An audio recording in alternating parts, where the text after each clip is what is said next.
2012 کال مرکزی لندن د ایکواډور سفارت د ټول لندن پولیسو دا سفارت محاصره کړی د دې ودانۍ 15 کیلومتره شاوخوا هر طرف یا د لندن پولیس دي یا CIA او یا هم د روسیې د پټو خدماتو جاسوسان دا ټول یوازې د یو نفر په تمه ناست دي څوک د دې نیول غواړي څوک یې وژل غواړي او څوک یې هم له دې ځایه تښتول او وړل غواړي د CIA نښان ویشتونکو د سفارت په دروازو خپل نښانونه نیولي ځکه چې امریکا په هر قیمت یا د دې سړي وژل غواړي او یا هم له دې ځایه امریکا ته د هغه وړل غواړي څوک دی دا کس د کوم تر شا چې د نړۍ 3 سوپر طاقتونه لګېدلي دي د امریکا په څیر یو زبرځواک هیواد یوازې له یو انسان څخه دومره ولې ډاریږي دا کیسه د جولین اسانج ده یو داسې انسان چې د نړۍ سوپر طاقتونه یې تقریبا په ګونډو کړل مګر د په اصل کې څه کړي وو چې امریکا روسیې او انګلستان په هر قیمت سره د دې سړي حاصلول غوښتل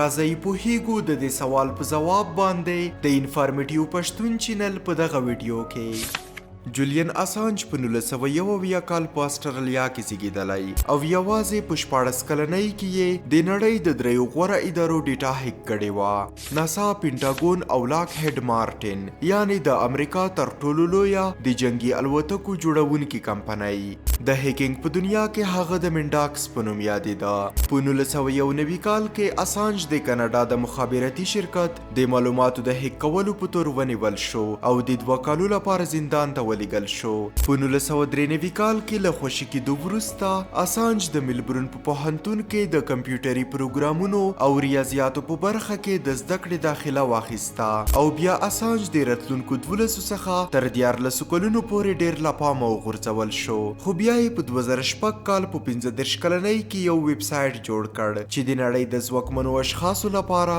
یو ډارونکی خوب ګرځېدونکی و د هغه ویب سایټ نوم ویکی لیکس و په دې ویب سایټ کې هر یو کس مخفي معلومات او اسناد اپلوډ کولای شول او هیڅ چاته به د اپلوډونکي کس هویت نه افشا کېده د ویب سایټ له جوړولو سره سم په هغه کې د اسنادو اپلوډ کول پیل شول خلکو داسې اسناد اپلوډ کړل چې ډېر زیات مخفي وو له 9/11 څخه نیولي په یمن کې ترسره شوي ډرون حملې په عربي نړۍ کې فساد او حتی په ګوانتنامو کې له زندانیانو سره د شوي سلوک اسناد اسانج دا ټول اسناد په آزاد ډول خپاره کړل اوس دا چې دغه ویب سایټ دا اسناد له کوم ځایه غلا کړي نه وو او ټول نورو خلکو اپلوډ کړي وو نو دا اسناد په محکمه کې د ثبوت په توګه استعمالیدلی شول او له همدې امله د ډېری ځواکمنو خلکو لپاره د خطر زنګ وهل شوی وو لیکن بیا هم تر اوسه پورې په نړۍ کې ویکیلیکس ته کومه خاصه توجه نه ورکړل شوې او بیا 2010 کال را ورسید په ویکیلیکس کې یو داسې څه خپرېدل کوم چې هر څه بدل کړل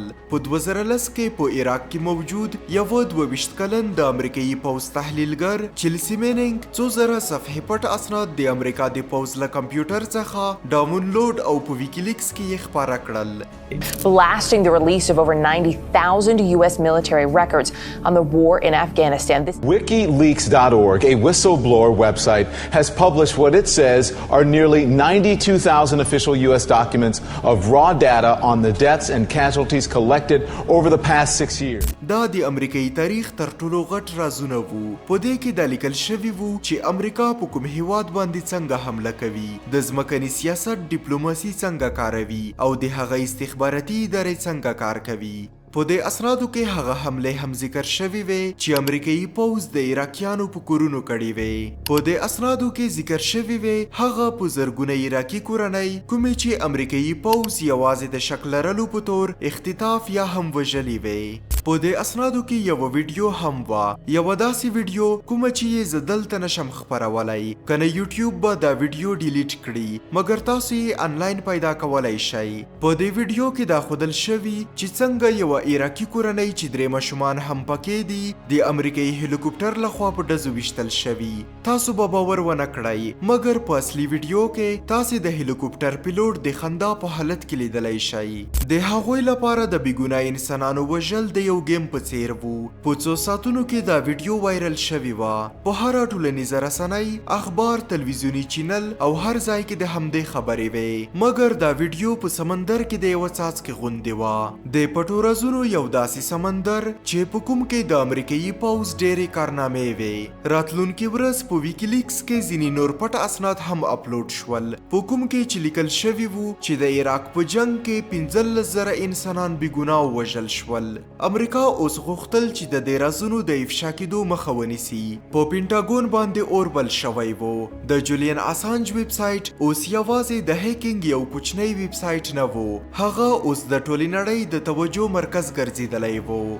امریکا ویکیلیکس د امریکا لپاره امنیتي ګواښ اعلان کړ او چیلسی مینینګ یې ونیوه. د جولین اسانج په خلاف کوم ثبوت نه و، د خو هغه معلومات یوازې خپاره کړي وو، نو په همدې سبب یې د په خلاف کوم څه نشوی کولای. لیکن د ویکیلیکس ټول بانکي اکاونټونه یې مهر لاک کړل او له دې ستونزې نه د خلاصون لپاره ویکیلیکس بیټکاین ته مخه کړه، مګر پینټاګون په دومره اسانۍ سره د اسانج شا نه پرېښوده. په 2010 کې د دې رازونو له خپرېدو نه څو میاشتې وروسته اسانج سویډن ته لاړ، ځکه هغه پوه شوی و چې اوس په امریکا کې اوسېدل له خطر نه خالي نه دي. اسانج فکر کوه چې سویډن یو اسکاندینوي هیواد دی او دی به هلته محفوظ وي، لیکن سویډن ته له رسېدو 3 میاشتې وروسته د اسانج په خلاف په 2 سویډني نجونو باندې د جنسي تیري په تور د بندي کېدو جلب صادر شو. اسانج د دې جلب تر صادرېدو دمخه سمدلاسه سویډن پرېښی او لندن ته تللی و. د لندن پولیسو اسانج ونیوه، مګر بیا د محکمې په امر هغه ته بارات ورکړل شو. خو اسانج اوس پوه شوی و چې له ده سره وخت کم دی او باید ژر تر ژره یو څه وکړي، ځکه یو څه خو معلوم و او هغه دا و چې د سویډن او انګلستان حکومت له امریکا سره هملاسی و او د هغوی پلان دا و چې هغه امریکا ته ولیږل شي ترڅو هغه د امریکا د پټو اسنادو د خپرولو په تور محکمه شي، د کوم سزا چې 115 کاله ده. 2 کاله وروسته د 2012 په مۍ میاشت کې د انګلستان سترې محکمې د اسانج له لوري په 2 سویډني نجونو باندې د جنسي تیري په قضیه کې دا پرېکړه وکړه چې اسانج سویډن ته ولیږي ترڅو هغه له خپلې قضیې نه دفاع وکړي. د برتانیا پولیسو له دې امر سره سم په هر ځای باندې چاپې پیل کړې ترڅو اسانج پیدا او سویډن ته یې ولیږي، مګر اسانج هیڅ ځای کې پیدا نشو. هیڅوک نه پوهېدل چې هغه چیرته دی. اسانج په مرکزي لندن کې د ایکوادور په سفارت کې سیاسي پناه اخیستې وه.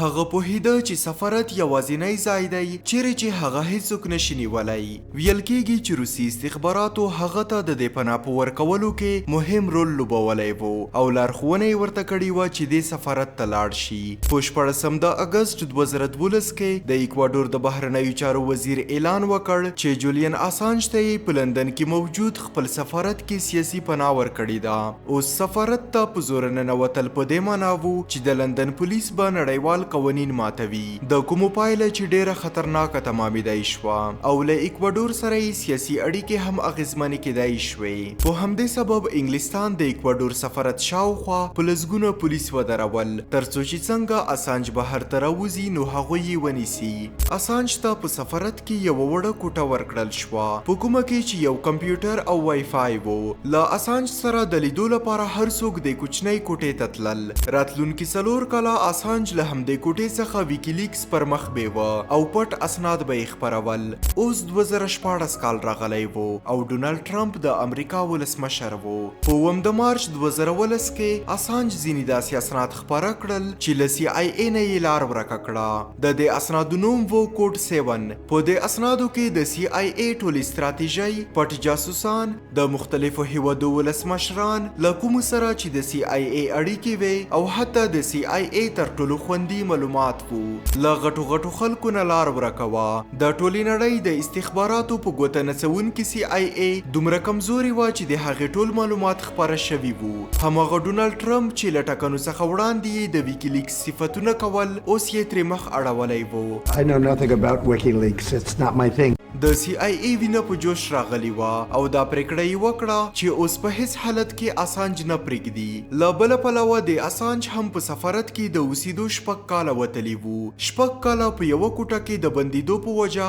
اسانج ډېر ناراحته شوی وو او حتی د ایکوادور سفارت کسان هم ترې تنګ شوي وو. د هغه بد سلوک، د سفارت په حال کې فوټبال کول، له سټاف سره جنګ کول او د نورو په سبب ټول له اسانج څخه ستړي شوي وو. راتلونکی کال په 2013 کې اسانج د ایکواډور ولسمشر مورینو په خلاف هم په ویکیلیکس کې اسناد اپلوډ کړل او بیا څو میاشتې وروسته د 2019 د جولای په 2 مورینو اعلان وکړ چې اسانج د سیاسي پناه قوانین مات کړي او په همدې سبب د ایکواډور سفارت هغه ته نور پناه نشي ورکولای او په راتلونکو لسو ورځو کې باید هغه په هر قیمت سره سفارت پرېږدي. په نهمه ورځ د ایکواډور سفارت خپلې دروازې خلاصې او د انګلستان پولیس یې دننه ورغوښتل او هغوی اسانج ونیوه. اسانج په همغه ورځ محکمې ته وړاندې کړل شو او محکمې له سزا څخه د تېښتې په تور هغه ته 11 میاشتې بند ورکړ. اسانج له مرکزي لندن څخه 45 دقیقې لرې بلمارش زندان ته ولېږل شو او تر نن پورې هملته دی. د ملګرو ملتونو د ډاکټرانو یو ټیم په زندان کې له اسانج څخه لیدنه وکړه او هغوی یو راپورټ خپور کړ چې جولیان اسانج ته په زندان کې ډیره زیاته فزیکی او ذهني شکنجه ورکول شوی او اسانج اوس وخت د شدید خفګان او ډیپریشن ښکار دی او ورته هیڅ ډول روغتیایي پاملرنه نه ده شوی. د اسانج قضیه اوس وخت د برتانیا په محکمه کې ده او هر وخت یې امریکا ته د لیږلو امکان شته چیرې چې به هغه ته 115 کاله سزا ورکړل شي او د هغه جرم یوازې دا دی چې هغه داسې معلومات خپاره کړل چې له امله یې د ډیرو ځواکمنو اشخاصو خوبونه وتښتېدل. د دې پر ځای چې هغه خلک نیول شوي وای د کومو په خلاف چې په ویکیلیکس کې ثبوتونه وو په برعکس ډول ټول د اسانج په نیولو پسې شول. د نړۍ غوره محکمې هم په دې معامله کې چوپ پاتې دي او دا خبره له عقل وتلې ده چې د چا فساد او جرم افشا کول دومره لویه ګناه ده چې د هغه سزا د 115 کاله وي. د دې حالت په لیدو سره ماته د ایډورډ سنوډن یوه خبره رایادېږي. When exposing a crime is treated as committing a crime, you are being ruled by criminals. مانا کله چې د جرم افشا کول د جرم کولو په څیر شي نو د دې مطلب دا دی چې په تاسو باندې مجرمین حکومت کوي. تاسو د دې قضیې په اړه څه نظر لرئ؟ زه به ډیر خوښ شم که تاسو په کمنټونو کې خپل نظریات شریک کړئ. که تاسو دا ویډیو خوښه شوی وي نو ویډیو لایک او چینل در سره ضرور سبسکرایب کړئ. په راتلونکي په زړه پورې ویډیو کې به سره وینو. تر هغې د خدای پامان.